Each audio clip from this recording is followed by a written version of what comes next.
After a sloppy start to the first period, the Flames tank the Sharks in a 5-2 victory, keeping their playoff dreams alive and maybe somewhat well.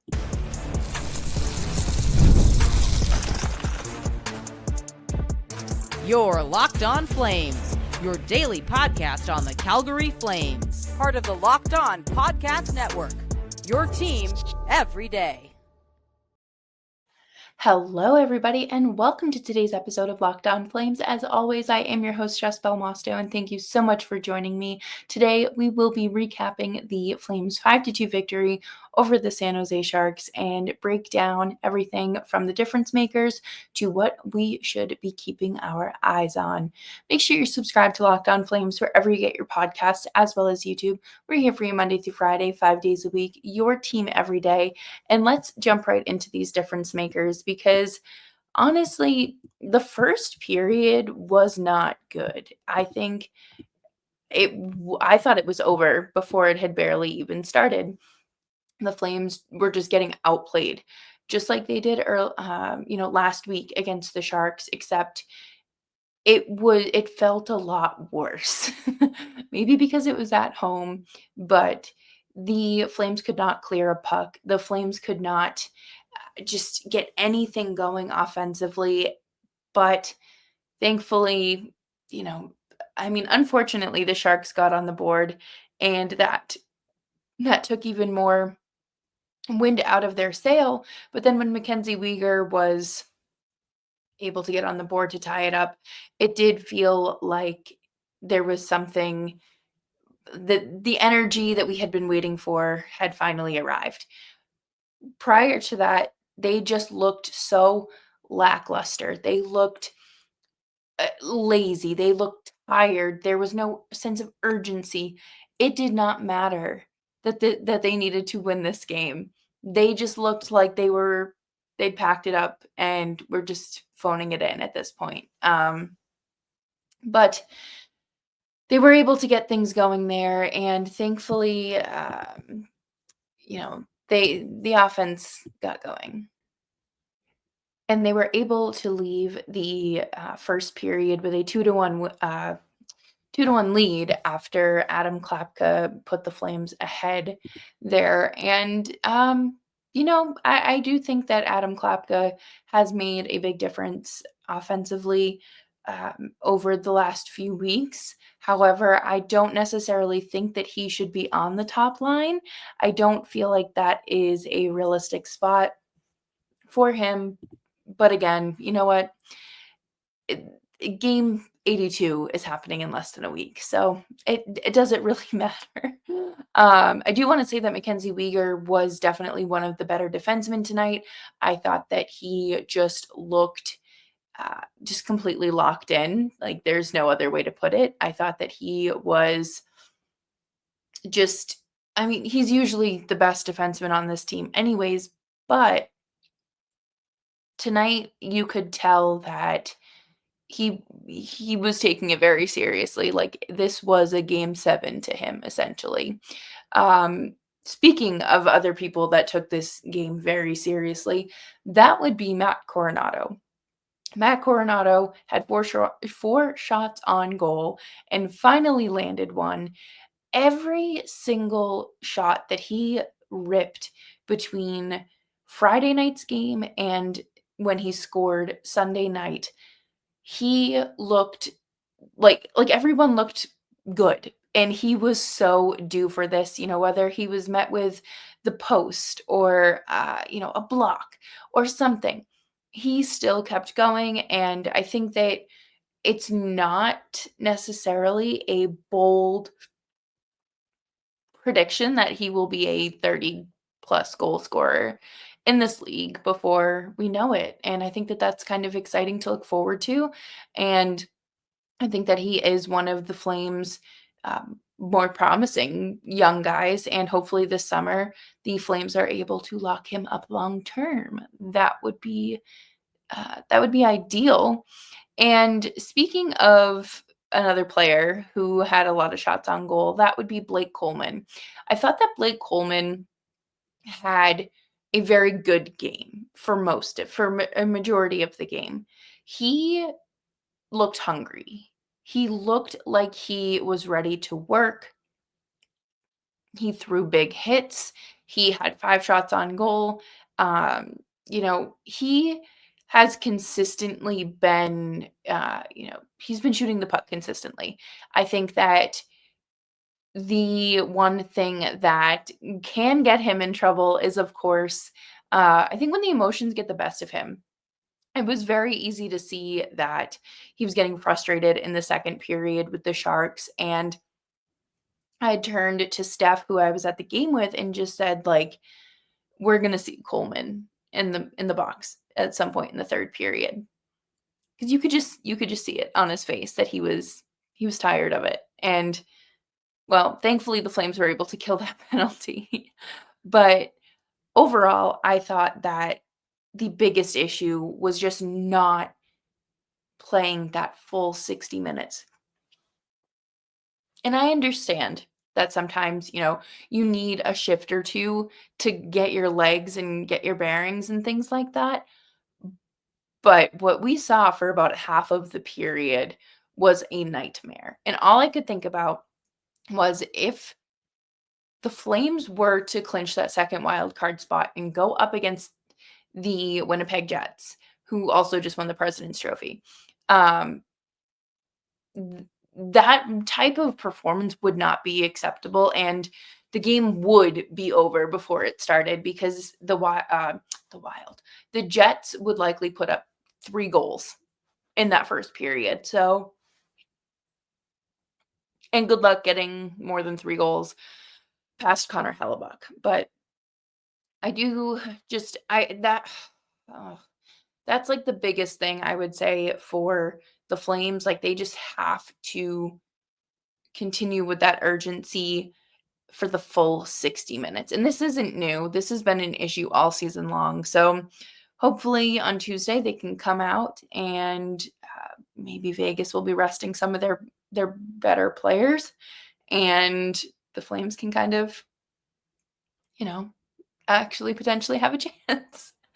But coming up next, we are going to dive into the numbers breakdown of this Flames victory here on Locked On Flames.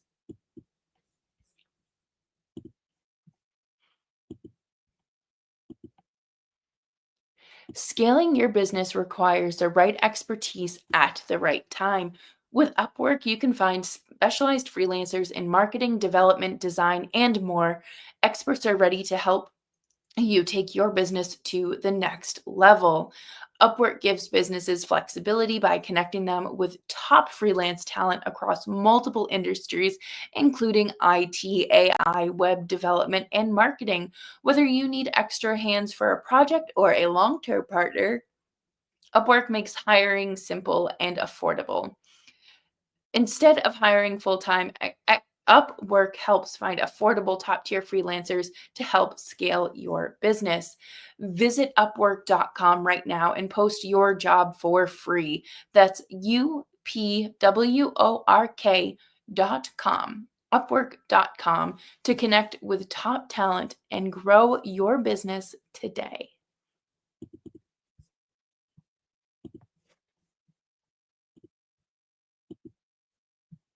Thanks everyone for hanging out with me today on Locked On Flames. Make sure you're subscribed wherever you get your podcasts, as well as YouTube. We're here for you Monday through Friday, 5 days a week, your team every day. And let's break it down. So the Flames looked to complete the season sweep against the Ducks last week. And we know that did not happen. But they did complete the season sweep against the San Jose Sharks, which was, you know, I would hope that that is something you're able to accomplish. But tonight, I think one of the biggest differences in this game was the Flames were playing a lot more physical. They landed 34 hits, and there were definitely times where it felt like it might slip out of hand and kind of get out of control a little bit, but it didn't, thankfully. I thought that, you know, Blake Coleman, like I mentioned before, was definitely, I hate saying overly emotional because that sounds like a bad thing, but he was definitely fired up and hungry. And I think, I don't think that he would fight anyone, but I do think they were looking for some extracurricular activities there. There was no power play goal for the Flames. They did not have uh, any successful power plays. They had one shot, I think, on the first power play. Uh, Not great. And then they were able to kill off Blake Coleman's penalty, which was huge.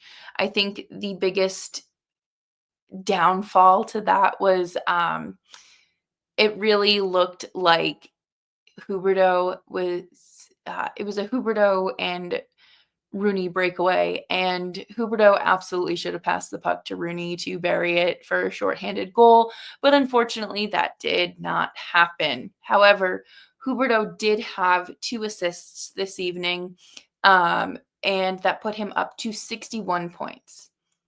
That's the most he's had as a Flame, and I know that does feel like the bare minimum to celebrate. He shouldn't be, he should be performing at a 75, 80 point season. But he's had it tough just settling in and getting acclimated to everything, whether it's the system changes, the coaching changes, um, the style of play, just getting his own life. I don't want to say his life together, but settling in. This isn't something that happens overnight, especially when you move somewhere from like Florida to a place that number one is higher altitude, but also experiences seasons. That is a big lifestyle change. Um, so it's great to see Huberdeau, lock in this year. Uh, I think it's like the superpowers of the dad to be uh, just taking over, but he is still 2 goals shy of 30, which I would love to see him hit. I think that would be so great. But there are just 2 games left, so who knows what we're gonna get with that. Yegor Sharangovich hit 100 career goals and then hit 101 with that empty netter. He is the third he is yes, so he has the third most goals out of a, Belarusian player, um, and he only needs, I think, like 3 more to, become the leading scorer in that category, so congratulations to Sharangovich, who revealed his secret to this offensive, uh, renaissance has been a switch from chicken to salmon and risotto. So when in doubt, I guess just change up your meal. We know that hockey players are creatures of habit, so interesting. But I do think, Matt Coronado, he hit 24 goals tonight. Matt Coronado is a player that the Flames need to lock up long term. It would be an absolute mistake for them to not. I don't think that they will. No, they probably will do a bridge deal, but I don't think that it is the right move. I think they should, just sign him like max, for term and, you know, just do it. He is someone that needs to be on this team and one of the 2 forwards, him and Zary that you should want to build around for this future. Um I think that it's realistic to say that Matt Coronado will be a 30, potentially 40 goal scorer at some point in this league. He is just phenomenal. And I think the thing that's been the most fun to watch about Coronado is every night he is shooting like at least 3, 4 times um, on net. And that's what the Flames need. The Flames absolutely need players to be shooting the puck more. And to have a young guy come in with the start to the season that he had being the 13th defenseman and then being sent down to the Wranglers and then being called up. Just for him to have consistent numbers like that, I think is huge, and it proves a point. And it shows that, he's got it. You just need to give him a little room to be bejeweled, and he will get the job done. But I am very excited for this offseason. I think the Flames are going to be able to make some moves that will truly benefit their long-term picture here. I'm not overly concerned about their free agency adjustments or anything like that. I think that their main priority will be signing the young guys long term. But coming up next, we're going to wrap up the show with some injury news as well as some other things to keep in mind as the Flames move to Game 81.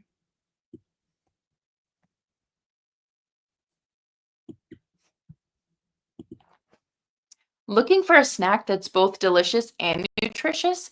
Crack into a good source of protein with Wonderful Pistachios. Wonderful Pistachios is one of the highest protein nuts. Each 1 ounce serving has 6 grams of protein, giving you over 10% of your daily value. Plus, they're packed with fiber and better for you unsaturated fats to help keep you feeling fuller longer. Personally, I am a big fan of the no shells variety, the salted ones, of course, because I like having things ready to go, and they're great fuel, whether I am on the go or at work or at my desk. It's just great to have a snack right nearby that is healthy and keeps me feeling full longer. Get snacking and get cracking with the snack that packs a protein punch. Visit wonderfulpistachios.com to learn more.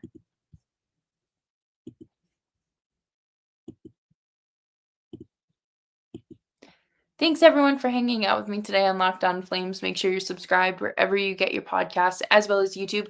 We are here for you Monday through Friday, 5 days a week, your team every day. And thank you so much for making the show part of your day. I know whether you are a first-time listener or a returning listener, I greatly appreciate you. It's good to have you along for the ride, and just thanks for giving the show a chance. Tonight, Joel Farabee, honestly, there's no better way to put it than like he took a beating. He got high sticked at one point and obviously did not look great. I honestly thought it was going to be a 4-minute double minor because I was convinced that that stick came up high enough and fast enough and hard enough that it was going to draw blood. It didn't, thankfully. But later in the game, in the third period, he got hit again and went to the bench, like hunched over. He wasn't really skating. It was honestly like the momentum from just kind of glided him and guided him there. And he he was frustrated. He obviously got back on the bench and slammed the bench door shut. And he's been pretty dinged up, I would say, recently as well. So this isn't necessarily anything that he's unfamiliar with, but he was just hunched over on the bench. He looked so uncomfortable and in absolute agony, really. But at one point soon thereafter, I'm pretty sure he left the bench and went to the room because I did not see him for some of the third period. And I obviously hope that he is doing all right and we're able to see him Tuesday against Vegas. And, tonight he was on the fourth line tonight, which was, I think, meant to jumpstart him and kind of, get him back to, you know, just put a little confidence back in his game. I think that, you know, since the trade, he hasn't been very overly productive offensive wise, but fingers crossed that he's okay and will be able to finish out the season and make the playoffs if the Flames do make that happen. Speaking of the playoffs, Utah, the Flames' future or postseason dreams relies on Utah's shoulders, which is a pretty tall task because they have to beat St. Louis for the Flames to keep their playoff dreams alive. Tough. It is so tough having your season depend on other people because you you should only have to worry about yourself. And they say, "Oh, we don't watch the out of town scoreboards. We just focus on what's in the room, one game at a time." No, I don't buy that for a second because if you don't pay attention to what is going on around you and where things stand, you're going into work essentially clueless. Even if you just, you know, check the score at the end of the night or whatever. Okay, great. So you have an idea of where things stand. I feel like that's pretty basic, and it feels silly to uh, not pay attention to in some capacity. But at the end of the day, the Flames could have controlled their own destiny had they just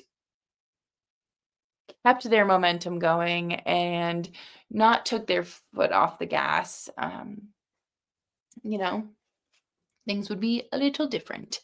But I think honestly, after these last few games, I really don't want the Flames to I won't okay, rewind. I would not be heartbroken if this team did not make the playoffs. This team has already overachieved, and it's been a great run for them. This has been what they've needed. They needed the camaraderie in the room. If you watched the latest episode of The Chase, Mackenzie Weegar talked about how close the room is, how strong their bonds are, and how much they love each other. And it takes a lot of work and time to get to that point. And it's great to have something special there. And I'm sure there will be some changes this off season. It's only natural, but I think if you continue to keep the pillars there, then you will absolutely continue that sort of culture. And we've talked about it before on the show that culture is a big part of hockey. And look at the New York Rangers, for example, how they handled the Jacob Trouba situation. And then just earlier on Sunday, they had practice, and Calvin DeHaan, who I didn't even know was a Ranger, came out and basically said that he didn't like how he was treated by the Rangers organization. And he ended up putting out a huge statement elaborating on that. And I know we talk about like, okay, like if this is a business or whatever, you have to do what you have to do. And, some organizations don't pull any punches. I mean, people will compare it to Vegas oftentimes, but I'm looking at New York right now and thinking you cannot afford to have your locker room spin that out of control and to have such a disconnect between your players and their um, the rest of the staff, because number one, it spoils the room and it doesn't make anyone really excited or want to play for you, but also it's a PR nightmare. And the Flames don't need that. But that will do it for me here on today's episode of Locked On Flames. Thank you all so much for tuning in. I hope you have had a fantastic weekend and are ready to kick off an excellent week. Make sure you are subscribed to Locked On Flames wherever you get your podcasts, as well as YouTube. You can find me on Twitter and Blue Sky at Jess Belmosto, and I will see you all tomorrow ahead of the Vegas Golden Knights game. Bye-bye.